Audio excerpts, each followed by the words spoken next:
Grace to you and peace from God our Father and our Lord and Savior, Jesus Christ. Amen. I grew up in a middle-class family. We didn't have a lot, but we had what we needed. But I had friends who literally lived across the other side of the tracks. And when I would go visit them, I recognized that their life and my life was very different. And quite truthfully, I didn't totally understand what that life was like for them. And then I got married. Or actually, more to the point, and then I went to seminary. Lan and I packed up everything we owned, put it in a U-Haul trailer, and drove from California to Minnesota. And we had invested all of our money into this move. We had no money. I mean, we had prepaid a security deposit and first month's rent on an apartment. We had no idea how we were going to make payment on the second month because Leanne didn't have a job and I had increasing school bills.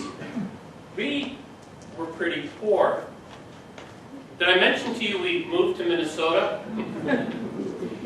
Leanne had never lived outside of California. For the most part, neither had I. We were totally not prepared for winter. Winter that year came early, like September 1st. It was the coldest winter on record in the state of Minnesota. And we didn't have the clothes. We had really nice t-shirts and nice shorts. We didn't have any jackets. And we had no money to buy the clothes that we needed. So Leanne called her mom and asked for an early Christmas present, a jacket, a coat, which her mom sent to her, a nice down jacket. And then, not long after that, completely by surprise, I received a box in the mail from my brother-in-law, of all people, who cleaned out his closet and sent me clothes that he wasn't going to be wearing any longer. By grace of family, we survived that winter. Barely. Have you ever been poor? Are you, right now, struggling with poverty? There's a researcher, a sociologist at the University of Washington by the name of Mark Rank. He's been studying the economic patterns of families ever since 1968. He has a pretty good handle on things. And in a report that was filed both in the Washington Post and also the Atlantic magazine, he talks about how 60% of families have at one point or another lived in poverty in the United States. So think about that. 2/3 of our nation, between the ages of 25 and 60, have lived for a period of time with economic struggles. For Leanne and I, that actually hit at age 25. That's where we were. For other people, that happens later in life, after they retire and there's no longer a paycheck coming in, and they struggle with knowing how to make ends meet. So people go through these moments of either unemployment or severe underemployment, and they rely upon the kindness of strangers, charity, organizations that help out, the government with SNAP program or food stamps, needing the assistance in order to simply to live life. Now, according to Mark Rank, the vast number of these people who experience poverty at some point, it's momentary, it's episodic. I mean, to say that they're able to dig their way out of poverty to a relative level of success. Others, he said, kind of waffle always between, having money and not having money. But 12% of our nation, 12% live in abject poverty for 5 years or greater. That's a lot of people. And you're probably not surprised to know that the greatest number of people who struggle with economic poverty are people who are not white. So why was it that Leanne and I were able to not stay poor, to climb out of poverty? How did we do that? There are two reasons. These are really, I think, important reasons. The first reason is because we had something that culture, that the world deemed was valuable. We had an education. In fact, we had a college education, having graduated from the greatest Lutheran college in the United States. Right, Danica? Okay. And not only that, but I was also in the process of getting more education. Now, I'm not saying that every person who is educated is wealthy. I'm simply saying that we had something that the world considered valuable. So I want you to think for a moment. Chronic poverty is defined as not having anything that the world considers valuable. To be poor means that you don't possess things that others want. You don't have money, you have no marketable skills, no talents, no influential relationships, nothing. Now, I didn't make that up. That actually is the insight that I gather when I read the scriptures, particularly the Old Testament, and even more particularly the wisdom literature, such as Psalms and Proverbs. It indicates that people who are poor don't only not have financial resources, they have no resources. Take, for instance, Proverbs 10:15, which I printed out in your sermon outline this morning. A rich man's wealth is his strong city. I mean, he lives behind fortified walls. He has a relative sense of security. He is protected. But the proverb goes on to say, the poverty of the poor is their ruin. I mean, they're exposed. They're vulnerable. They don't have anything that anyone wants. And if they did, because they're vulnerable, others might easily take it away. So look, if you have no marketable skills, no talent, no education, no money, no help from influential people, then what do you have to protect you? You have nothing. That's poverty. 2 years ago, when we started volunteering at the Warming Center at St. Paul Episcopal Church, I remember seeing a young couple. They were brother and sister. I gathered that they were recently here from Mexico because they didn't speak very much English. In fact, I probably no English whatsoever. And because I don't speak Spanish well, I wasn't able to talk with them, but there was another volunteer who did, and come to find out that the young man was looking for work in the field. So he had something valuable, right? He had his physical ability to work. She, not so much. But she was beautiful. Just a gorgeous young lady. So last year, volunteering at the Warming Center, I never saw them. And so towards the end of the Warming Center session, I asked one of the very same volunteer that I talked with earlier, hey, have you seen that young couple, that brother and sister? Well, no, said the volunteer, I haven't seen them. And I said, well, I wonder what's happened to them. Well, the volunteer said, I don't know what happened to him, but I can tell you, she's now a prostitute. You know, the one thing that she had, which the world might consider valuable, her beauty, was taken away from her. Why?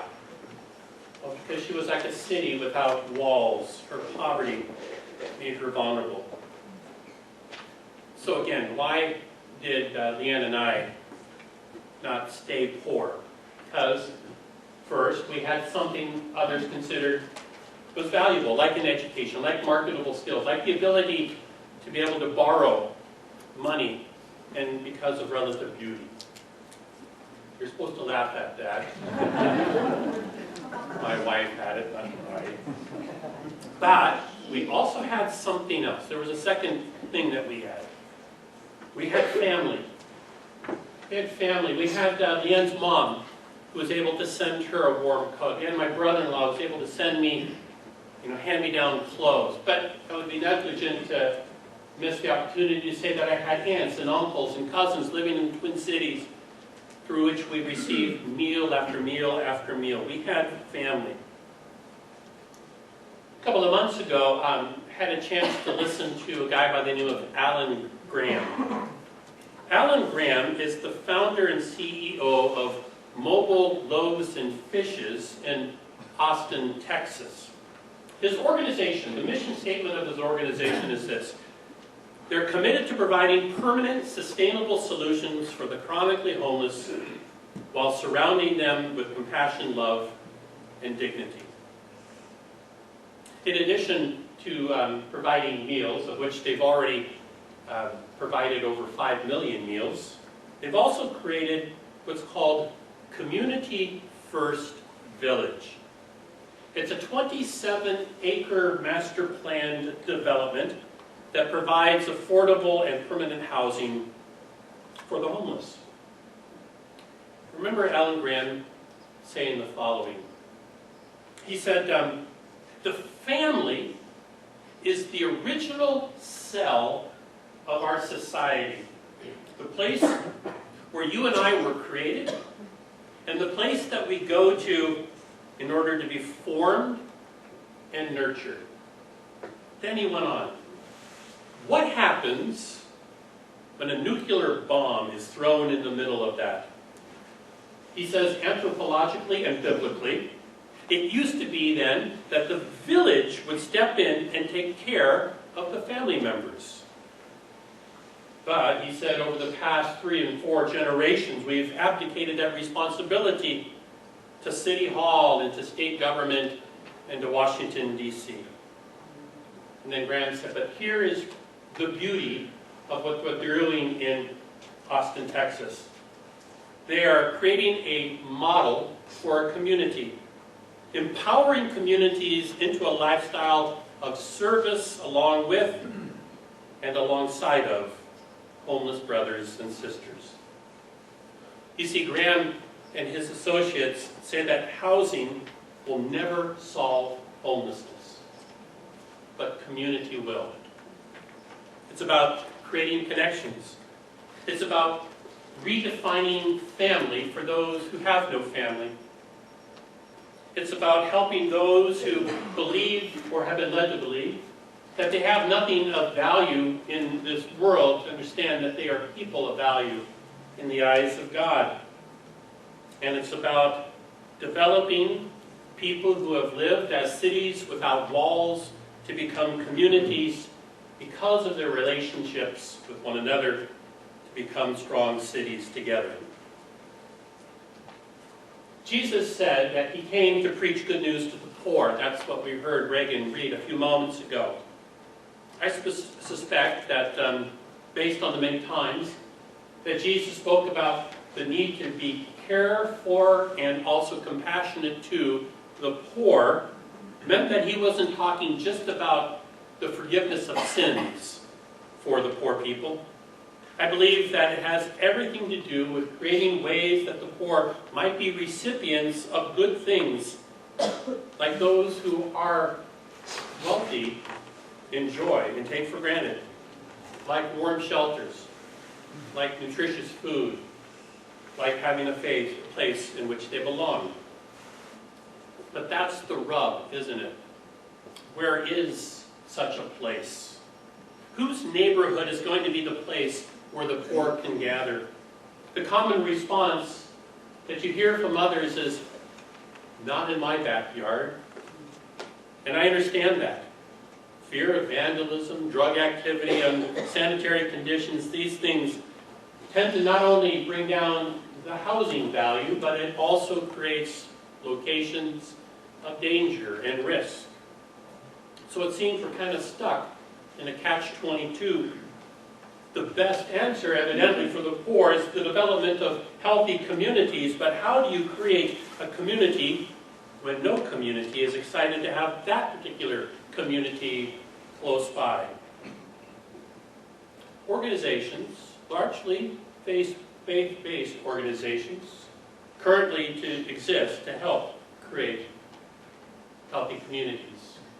The Rescue Mission, My Father's House, the Bethlehem Center, to name a few.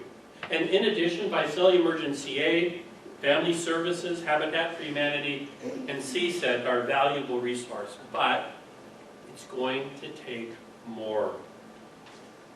I am a member of a team that wants to create an additional model for what healthy community might be. A permanent, low barrier shelter that will provide housing for up to 100 people, providing as well services such as medical needs and mental health issues, providing an answer as well to those who are seeking shelter on cold nights like we are experiencing now. This group is called Tulare County Hope for the Homeless, or TC Hope for short. We're currently looking at a couple of places here in town, multi-acre lots that will allow us to be able to build this sort of low barrier shelter. But it's going to take a lot of work. We're going to need to find locations in which people will say, who live in those places, hey, you know what? This is a good idea. This is okay in my backyard. But we're also going to need a lot of people. A lot of people who are praying, a lot of people who are working, and a lot of people who are being able to write checks to make such a venture possible. And it's not going to happen quickly, not overnight. And just simply to say, I'm looking to this church to step in as leaders for not only the prayer, but also the work that's going to be necessary for this reality. A couple years ago, a friend of mine, who was a pastor of a rather sizable church here in town, preached a series of sermons on just this passage we read a few moments ago. This call to preach good news to the poor. And he told me that it was the most divisive sermons he'd ever preached. He said scores of people left his church. He said the reason that they gave for leaving was that they didn't believe that it was the role and the responsibility of the church to be focusing on the needs of a group of people like poor people. Instead, they believed the job of the church was to emphasize spiritual well-being. When I told him that I was doing this series, he said, well, be careful. And I know what he was saying. I know that sometimes people hear a preacher talk about things like homelessness and they automatically make a jump to some sort of political plan or program, and that's not the case here. And I'm reminded actually that Jesus, after he preached this sermon to his home synagogue about being called to preach good news to the poor, was actually kicked out of his own synagogue and was forced to leave town. So I said to my friend, but you don't know Christ Lutheran Church. You see, we have this history in this congregation. It goes all the way back 60 years or so when the very first pastor of this church, Laurel Gray, spent his own time and money to help African Americans register to be able to vote.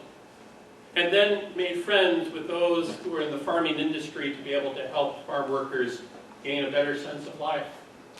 And you don't know the history of Pastor Paul Thompson, who preceded me, issuing call to this congregation over and over to consider the poor, and particularly put together plans for us to be able to feed those who are hungry. I said to him, concern for the poor is in the DNA of this congregation. Well, yeah, he said, still, be careful. I believe that we are full of care here. And I believe that we will forever be challenged to hear the words of Jesus, to bring good news to the poor so that poverty does not become the defining value that a person needs to live with. They can see themselves as something better than someone who is poor. And furthermore, that the lack of family does not call into question the possibility for them to be a part of a healthy community. So may God lead us and guide us and bless us and protect us. as we expand our backyards of our city to include those who are in need. Amen. The peace of the Lord be with you always.